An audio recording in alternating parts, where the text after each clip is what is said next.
페이지 128페이지 제26장 성 프란체스코가 살인 강도 셋을 회귀시켜 그들을 형제회에 입회시킨 일과 그 셋 중 거룩한 한 형제가 신기한 환시를 본 이야기. 한 번은 성 프란체스코가 보르고산 세폴크로 지방에 갔었다. 몬테카살레라는 한 마을에 들르니 신분이 높고 품이 있는 한 청년이 와서 사부님, 저도 꼭 사부님의 형제가 되고 싶습니다. 하고 말했다. 그러나 성 프란치스코는 내 아들, 그대는 젊고 연약한 귀족이니 우리들의 비천하고 험한 생활은 견디기 어려울 것입니다. 하였다. 그래도 그는 사부님, 사부님의 형제들도 나와 같은 인간이 아닙니까? 그렇다면 형제들이 그런 것을 견디어내는 것과 같이 저도 그리스도의 은총으로 견딜 수 있을 것입니다. 라고 재차 간청하였다. 성 프란치스코는 이 대답이 무척 마음에 들어 그 자리에서 그를 강복하고 입회시키며 안젤로 형제라는 이름을 붙여 주었다. 이 청년은 덕행이 뛰어나서 성인은 그를 얼마 후에 몬테카살레의 수도 원장으로 임명했다. 그 무렵 몬테카살레 지방에 두루 다니며 많은 범죄를 저지르는 소문난 3인조 강도가 있었다. 하루는 그들이 형제들의 수도원에 와서 원장인 안젤로 형제에게 음식을 달라고 했다. 수도 원장은 그들을 엄하게 꾸짖었다. 이 강도들아, 포악한 살인자들 같으니 너희는 다른 이들이 애써 벌어놓은 것을 빼앗고도 부끄러워하지 않을 뿐 아니라 이번에는 뻔뻔스럽고 염치 없게도 하느님의 종들에게 보내온 애국물까지 삼켜버리려는 거냐? 그렇다면 너희들은 땅 위에 얹혀 살 가치도 없다. 너희들은 인간을 존중하지도 않고 또 너희들을 지어내신 하느님도 공경하지 않는다. 썩 물러가 너희 일이나 하라. 그리고 다시는 여기에 얼굴도 내밀지 말라. 강도들은 분노가 머리끝까지 치밀어 사라졌다. 바로 그때 성 프란치스코는 동료 한 명과 함께 구걸해온 빵 한 자루와 조그만 포도주 한 병을 메고 돌아왔다. 수도 원장인 안젤로 형제가 그 강도들을 내쫓은 이야기를 아뢰었더니 성 프란치스코는 호되게 그를 꾸짖으며 이렇게 말했다. 형제는 너무 냉정한 짓을 했습니다. 죄인들을 엄책하는 것보다는 부드럽게 대하는 것이 오히려 하느님께 돌아오게 하기가 더 쉽지 않습니까? 우리의 스승 예수 그리스도께서도 의사는 건강한 사람에게 필요하지 않고 병자에게 필요하며 선한 사람을 불러 회개시키러 온 것이 아니고 죄인들을 불러 회개시키러 왔다고 말씀하시지 않았습니까? 우리는 바로 그리스도의 이 복음 말씀을 지키겠다고 약속했습니다. 그래서 주께서는 자주 죄인들과 함께 식사를 하신 것입니다. 그러므로 형제는 애덕과 그리스도의 성스러운 복음을 거슬러 행동했습니다. 거룩한 순명의 이름으로 명하니 즉시 내가 구걸해온 이 빵과 빵 주머니와 포도주 병을 가지고 산을 넘고 넘어 어디든지 그들을 만날 때까지 빨리 쫓아가서 내 이름으로 이 빵과 포도주를 그들에게 전부 주십시오. 그 다음에 그들 앞에 무릎을 꿇어 형제의 냉정함을 겸손되이 사과하십시오. 그 사람들한테 이제는 나쁜 일을 하지 말고 하느님을 두려워하며 이웃 사람을 괴롭히지 말도록 내 이름으로 부탁하십시오. 만약 그들이 그러겠다면 나는 그들의 육신상의 염려를 해주고 언제든지 먹을 것을 약속하겠습니다. 이렇게 다 말해준 다음에야 돌아오십시오. 수도 원장이 성인의 명을 실행하기 위해 나간 동안에 성인은 하느님께서 그 강도들의 완악한 마음을 녹이시고 통해로서 회개시켜 주시기를 간구했다. 수도 원장은 그들을 뒤쫓아가 만나서 빵과 포도주를 주고 성 프란치스코의 말을 전했다. 강도들은 모두 성인이 보내준 음식을 먹으면서 서로들 다음과 같은 이야기를 나누었다. 우리는 정말 불행하고 비참한 인간들이다. 우리를 기다리고 있는 지옥의 고통은 얼마나 무서운가. 우리들은 남의 물건을 훔쳤고 또 사람들을 때려 상처도 내었고 더욱이 살인까지 했으니 말이야. 이같이 소름 끼치는 죄악을 수없이 저지르면서도 양심의 가책을 느끼지 않았고 하느님을 조금도 두려워하지 않았네. 그런데 우리에게 오신 이 거룩한 수사님은 우리가 악한 짓을 한다고 올바른 말 몇 마디 한 것 때문에 일부러 우리를 쫓아와서 겸손히 용서를 청하고 빵과 포도주를 가져왔을 뿐 아니라 거룩한 사부님의 인자하신 약속까지 전해주지 않았나. 정말 이 수사님들은 천국의 영광을 얻을 만한 거룩한 성인들일세. 그러나 우리들은 영원한 멸망의 자식, 마땅히 지옥벌을 받아야 할 놈들이지. 저지르는 범죄 때문에 하루하루 멸망 속으로 더 깊이 빠져들어갈 뿐인걸. 이렇게까지 많은 죄를 지었는데도 과연 하느님께서 용서해 주실지 모르겠네. 먼저 하나가 이렇게 말하니 다른 두 강도는 이 말에 동감하며 자네 말이 옳아. 그럼 우리는 어떻게 하면 좋을까 하자 먼저 말하던 자가 성 프란치스코께로 가세. 우리 죄악이 용서받을 희망이 있다고 하시면 그분이 명하시는 대로 하지. 그렇게 하면 우리들도 아마 지옥벌을 면할 수 있을 것이니 하였다.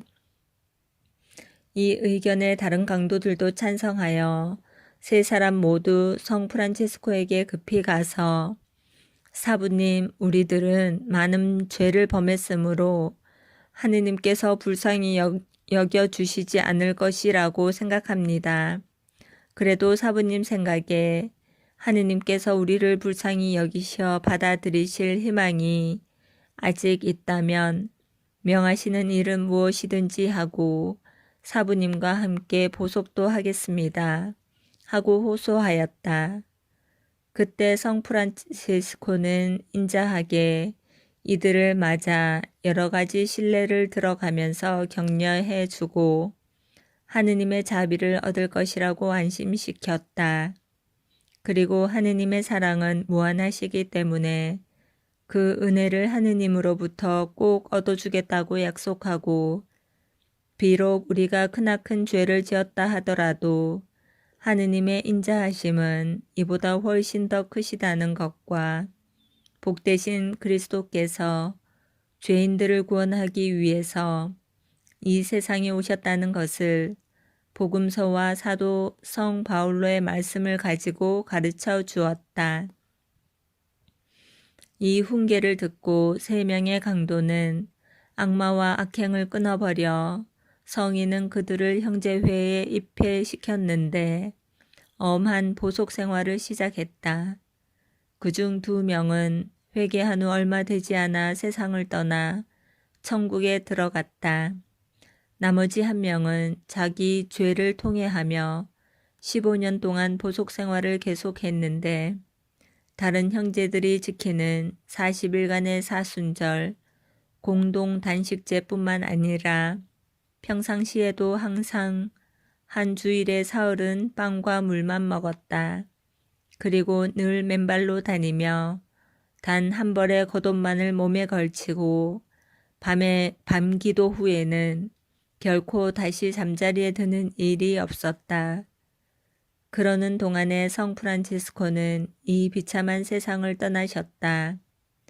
이 남은 형제는 여러 해를 그와 같이 계속 보속 생활을 했다. 하루는 밤기도 후 너무나 졸려 아무리 애써도 평상시와 같이 깨어 있을 수 없었다. 마침내 기도조차 할 수 없으므로 방에 가서 자리에 누웠다. 눕자마자 곧 탈원되어 아주 깊은 절벽이 있는 굉장히 높은 산 위로 이끌려 갔다. 그 절벽은 여기저기 군데군데 틈이 갈라지고 깎아지른 듯한 바위와 갖가지 날카로운 바위들이 뾰족뾰족 솟아나 있어 이 절벽의 광경은 보기만 해도 무시무시했다. 그런데 그를 데리고 간 천사는 벼랑간 그를 절벽 아래로 왈칵 떠밀어 버렸다.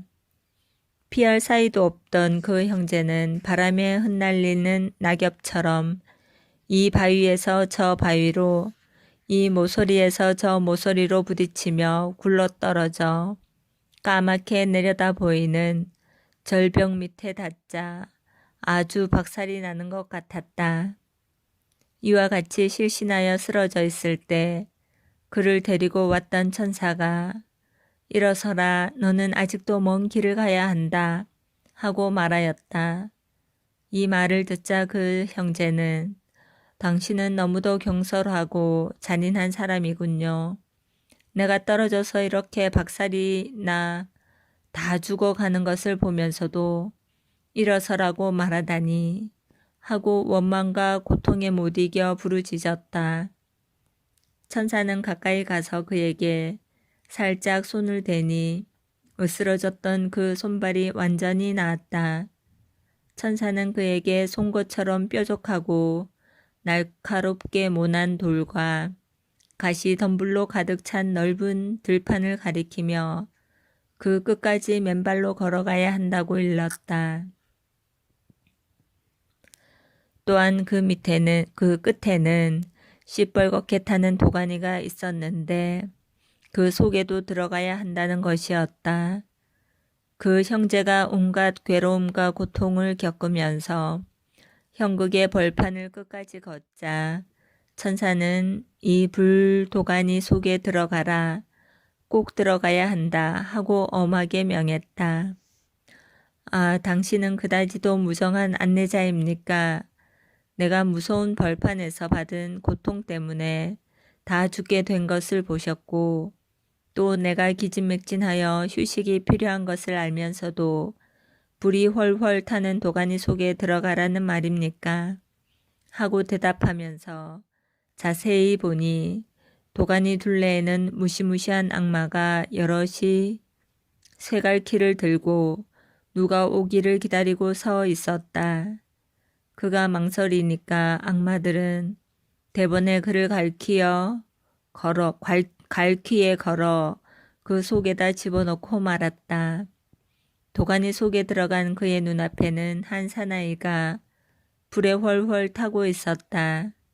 그는 바로 자기 대부였던 사람이었다. 불쌍한 대부님, 당신은 어떻게 여기 오셨습니까? 하고 물으니 대답하기를 좀 더 앞으로 가보라. 거기서 자네 대모인 내 아내를 만나면 우리가 영원히 벌받는 까닭을 설명해 줄 것이다. 하고 말하므로 앞으로 갔다.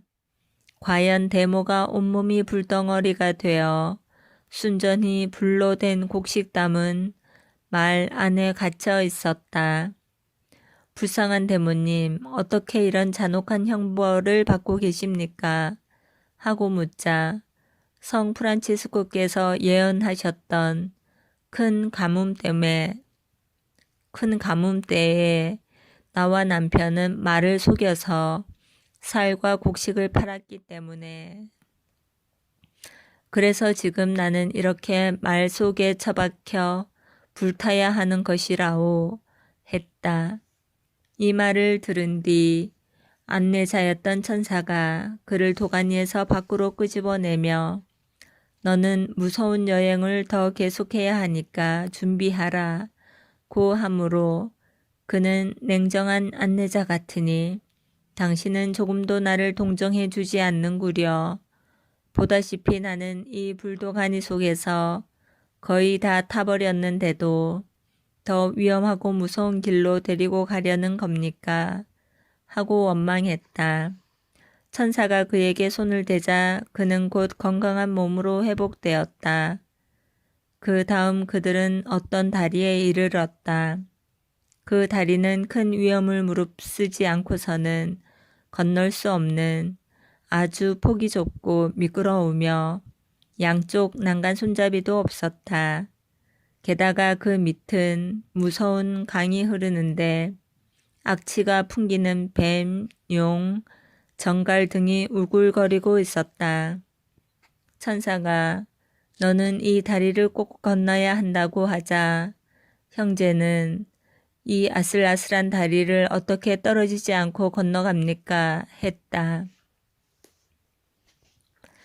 나를 따라와.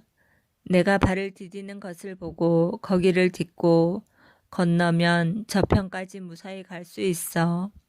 천사가 가르쳐준 대로 이 형제가 다리 한복판까지 오자 천사는 훌쩍 날아가 다리 저편 아주 높은 산 위에 내려섰다.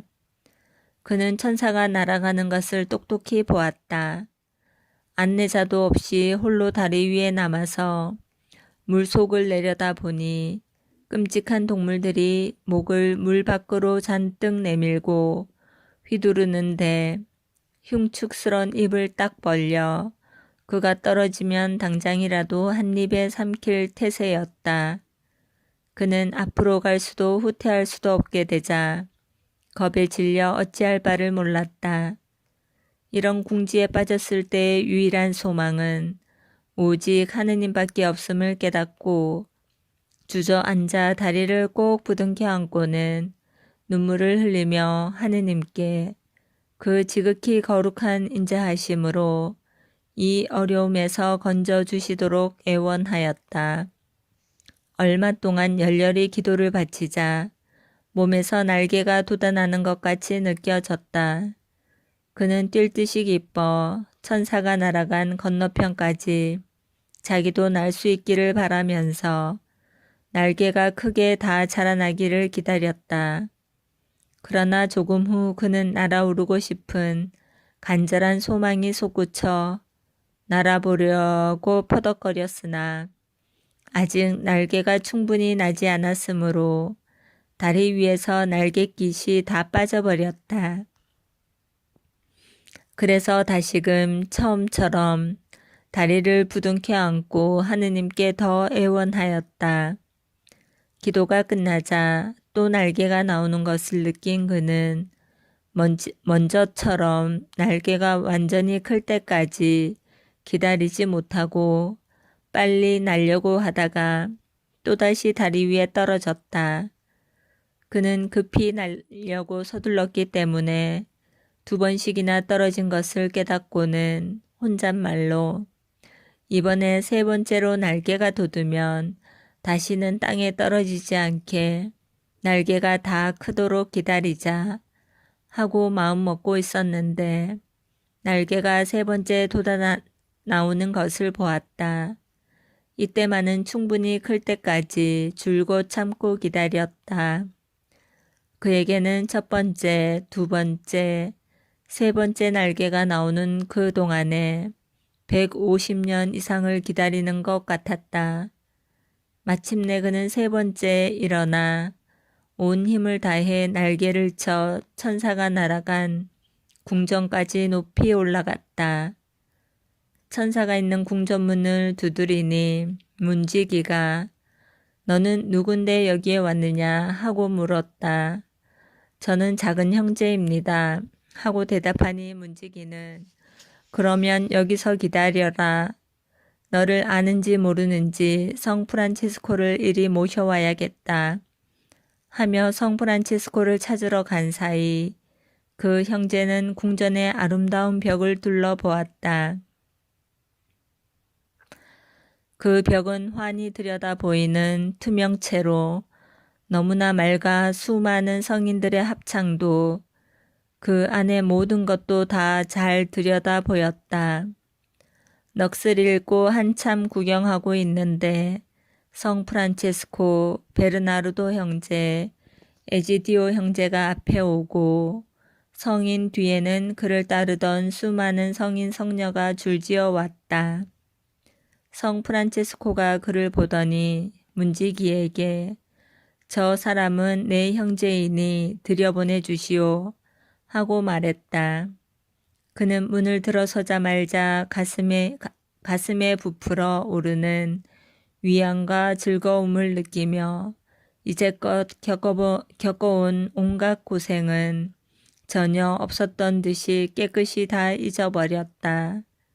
성 프란치스코는 그를 안으로 안내하여 여러 가지 신기한 것을 보여주고 나서 내 아들, 형제는 이제부터 세상에 돌아가 7일 동안 머물면서 정성껏 열심히 준비해야 합니다. 7일이 지난 후에 내가 형제를 부르러 가겠습니다. 그때 형제는 나와 함께 이 지극히 복된 곳에 와서 살게 될 것입니다. 하고 말했다. 성 프란치스코는 아름답고 훌륭히 장식된 외투를 입고 있었다. 그의 오상은 5개의 아름다운 별처럼 찬연히 빛났고 온 궁전이 그 광선의 빛으로 환하였다. 베르나르도 형제는 머리에 아름다운 별로 된 관을 쓰고 에지디오 형제는 신기한 빛으로 빛나고 있었다. 또한 거기에는 세상에서 한 번도 본 적이 없는 거룩한 형제들이 많이 있었다. 그는 성 프란체스코에게 작별 인사를 드리고 억지로 다시 세상으로 내려왔다. 제정신이 들어 눈을 떠보니 마침 다른 형제들이 낫기도 종을 치고 있었다. 자기에게는 여러 해 동안 계속된 것처럼 보였지만 실상 환시를 본 시간은 밤 기도로부터 낮 기도까지의 짧은 시간이었다. 그는 수도 원장에게 환시에 대하여 자세히 이야기했다.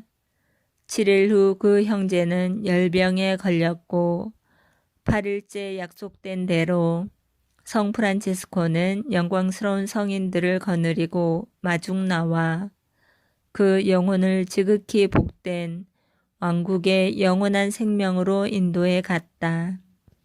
그리스도께 찬미. 아멘.